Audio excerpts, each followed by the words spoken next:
Today we're here to compare two British post-war people's cars, the Morris Minor introduced in 1948 and the Austin A30 introduced 3 years later in 1951. By 1953, Austin and Morris were together under the BMC label and effectively two in-house competitors were formed. But what do they like to drive? Well, let's jump in and find out.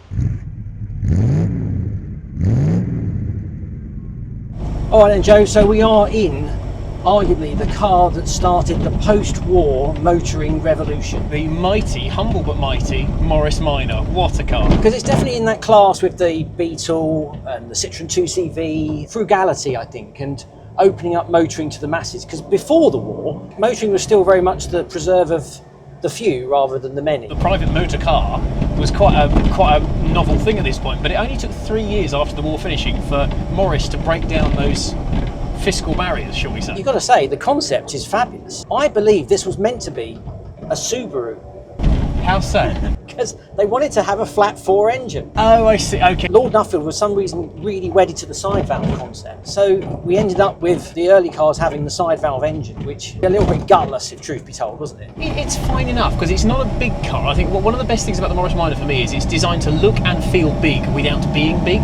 So obviously we have to give a hat tip to a man you may have heard of, Alec Isagonis. I don't know what went on for him after the Morris. He had so many basic principles that made this car feel so big, despite the fact it is so small. You know, we've got a low belt line with a massive glass house. We've got the wheels pushed right out to the corners so we can maximise legroom. And in terms of the ride comfort, big wheels with these fat tyres, that means actually for a basic 1940s car, it actually rides really well. It's true, isn't it, that the prototype was too narrow, so they made it wider. And you can tell where they did it if you look very carefully. So right down the middle of the bonnet in the Morris Minor, there's that little rib that goes down, and that is where they took the initial concept version, if you like, cut it in half and widened it, and they didn't really have the means or the time to do it smoothly, so they just bodged a strip over the middle in the oh so penniless British fashion. It worked, didn't it? It did work. It's a great looking car. It sort of apes a bit of Americana, but in a much more British, modest fashion. More compact dimensions, but still very well proportioned. All just bolted on to really basic sort of torsion beam suspension and leaf sprung at the back.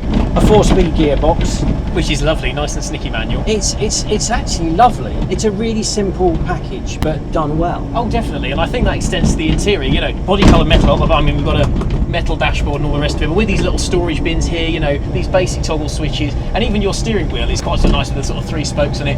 Massive, obviously, because no power steering. Oh, there's me messing up the synchro mesh. If you can't find it, grind it. But no, it's about simple but effective. I mean, we should disclose we're in a minor million here, which was built to celebrate 1 million Morris Minor sales. It's extraordinary, isn't it? I mean, by 1953, Austin and the Nuffield organisation, including Morris, all come together to be BMC. They thought, well, we'll have that lovely A-series engine. Yes, indeed. That Austin have developed. Suddenly you've got more power, you've got more refinement. It's a sweet little engine. Bearing in mind, this is a lot bigger than some of the cars that would use the A-series. So therefore, by, I think it's about 1956, the Austin A30 has become the A35, and the Morris Minor are then both using the 948cc version of the A-series engine. So before this becomes Morris Minor 1000. With the 1098. With the 1098 configuration. And of course, there were derivatives, as well as the sort of 2- and 4-door saloons. You had the distinctive Traveller with its wooden frame, ash frame timber. My favourite. The van, the pickup, and of course the convertible. Yes, we've got a convertible here today. But you never lost those fundamentals of being basic, affordable, utilitarian, and yet utterly, utterly charming. Yeah, and you can't argue with the fact the success is down to the fact that it lasted as long as it did. Was it 23 years? Into the 1970s. 1971, I think it finally sort of bowed out gracefully. Yeah. But by then, what, 1.6 million? Absolutely had been sold. Because there were so many built, so many lasted well into the 80s and 90s, by which time loads of parts availability, a fabulous owners club. It meant they just lasted even to the point today where there's still loads around. And although it's got, you know, drum brakes and, you know, it's quite rattly and everything, it's still remarkably easy to drive. It's all the controls are light. I mean, I know the gearbox, you know, if you sort of rush it, you can crash the box a bit and there's no synchro on first and all that kind of stuff, but it's not intimidating to drive like a pre-war car might have been. But also, I think it teaches you a lot of these classic car skills, you know, not just things like greasing trunnions, what have you, but also double declutching. Don't just slam on the brakes because you've got unassisted drums, so it will just lock up. Tuning the carb and all the rest of it. And if the world of old cars interests you in any way, I urge you to go and at least try a Morris Minor, because it's fabulous. I've driven several over the years. It just never gets old. You're not rushing anywhere. You're just enjoying the journey. and the brakes are fine. You just got to anticipate your stops a bit better. Yeah. And even the gear change, it's got that lovely light sort of mechanical precision. One thing I like is the steering in these, because you've got that big bus steering wheel, which you need at low speeds because you've got no power steering. But when you're up and moving, it's so light and direct. Yeah. You'd be forgiven for thinking, being a 1940s car, you have to drive like you're in an American film, you know, just flailing along. But it's so you're doing it one-handed. It's so easy, and it's such a lovely thing. Versatile classic car that I defy anyone not to sort of get in and have a smile on their face when they're driving one. Everyone loves a Morris Minor. Yeah. You can't not. Yes. As I say, after the Austin and Morris merger, they were suddenly in-house competitors. Why don't we go sample that choice for ourselves and go and see what Austin's alternative was like? Let's go for it. So Phil, obviously when you talk about British people's cars, you have to talk about the one that really got Britain moving, the Austin 7. Pre-war, absolute legend. But after the war, bit out of hat, really. They had to update it. So, who better to do it than the company that brought you the 7 in the first place? By the 1951 Earl's Court Motor Show, for those of you that remember that, the new 7 was revealed, better known as the Austin A30, the car we find ourselves in today. Earl's Court was also the venue for the Morris Minor that we've just compared against. Indeed. 3 years earlier in 1948. Like the Morris, we got Americana-esque styling, but albeit on an even smaller scale than the Morris, and you can tell it is absolutely diddy. I mean, we're near enough touching shoulders here, but what a great looking little car, isn't it? I love the styling. It's so charming. It's got these big bright eyes and that massive chrome grille on the earlier Austin A30. I think it looks tremendous. It just makes you smile when you see it. That heart and head thing, as soon as you see it and you smile, the battle's half won. But there were kind of brains behind that beauty, if you like, because actually this was quite an advanced little car for its day. It was the first ever Austin built on monocoque construction, which gives you a lower floor, it gives you more rigidity, more refinement, and more crash structure as well. So if you're crashed into, the whole thing kind of holds together a lot better, which is nice and modern. Crucially, this technology and this styling was affordable. A people's car need be only that. It's about mobilising the masses. It doesn't need to be some luxurious, well-appointed thing, and heaven forbid just something as upmarket as a Morris Minor. So you could actually get a really basic version which had one windscreen wiper just for the driver, one sun visor just for the driver, and no heater. And if you went for that basic version, you paid just £507 for your Austin A30, sir. That's £62 cheaper than your Morris Minor one. You didn't get some rattly old side-valve engine. Oh, no. You got the all-new A-series engine, sir. The engine that powered the Morris Minor after 1956. So. Indeed, and as we've said, went on to mobilise much of Britain with the ADO 16, the Allegro and the Mini and so on. And you know what? Slightly scratchy gear change there, sorry about that. It is a sweetie of an engine, isn't it? It sounds great, doesn't it? You can see why Lord Nuffield wanted it in the Morris Minor. It's a honey, it really is. I mean, I can just wind it on a little bit here again, big bus steering wheel like in the Morris, fling it in, and away she goes. Yeah. It's not fast, no, but it's eager, and it gives you everything it can as soon as it can. Don't forget, 1951 predates any British motorways by 7 years. Exactly, so it doesn't need to do 60 miles an hour, but did give you some impressive numbers. A car here that could do 70 miles an hour, which for the early 1950s, don't forget, was quite impressive considering how small this car is, but crucially could do 42 miles to the gallon, which in times of fuel crisis, the Suez Canal and so on, that's what you want. So you had an all-round cheap to buy, cheap to run, fun to drive, charming looking people's car.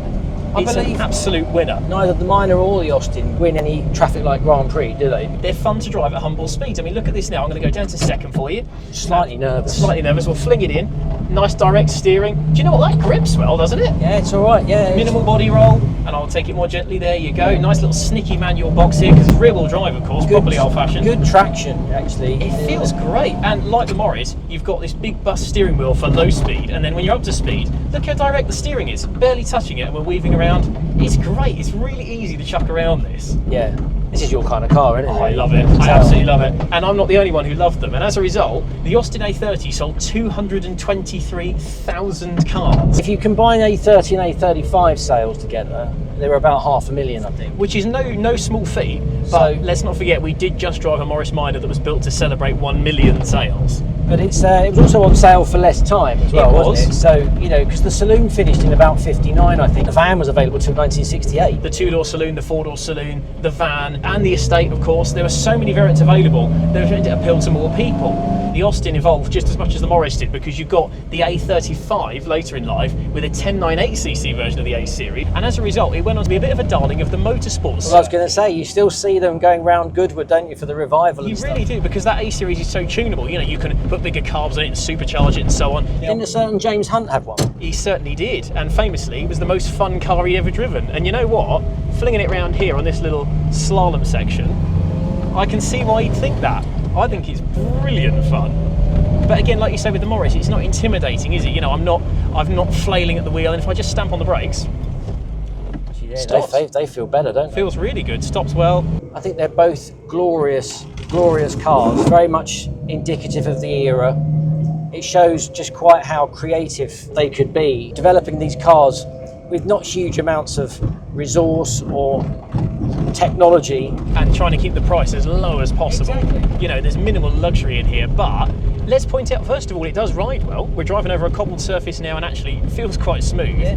But also, crucially, you didn't feel like this was a car that you'd been subjected to. You know, you hadn't been punished with it just because you'd bought a cheap car. It still puts a smile on your face.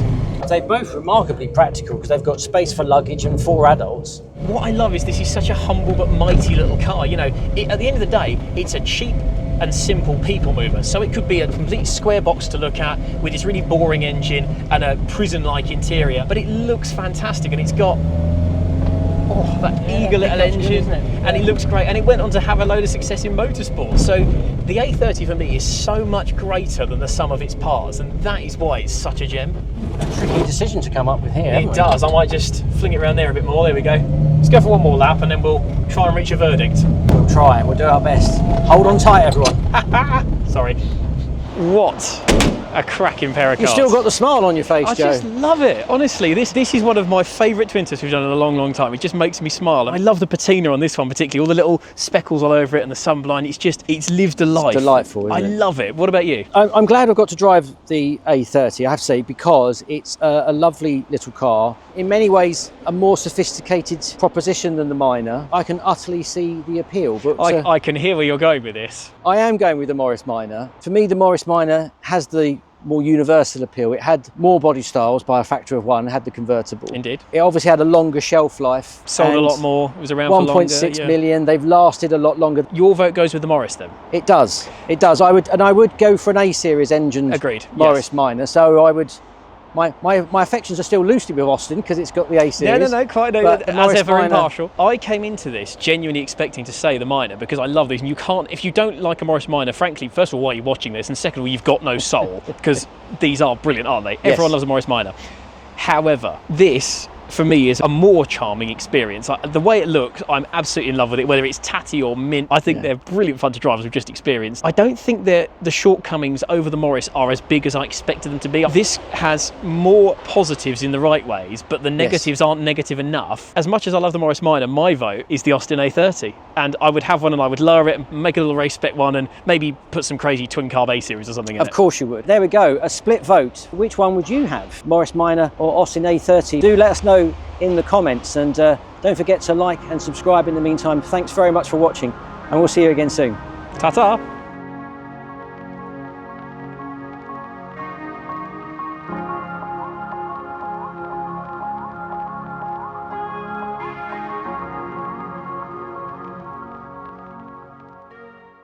Welcome to the Great British Bake Off. Oh, I love Bake Off though. What is it like? Special trifle cake week?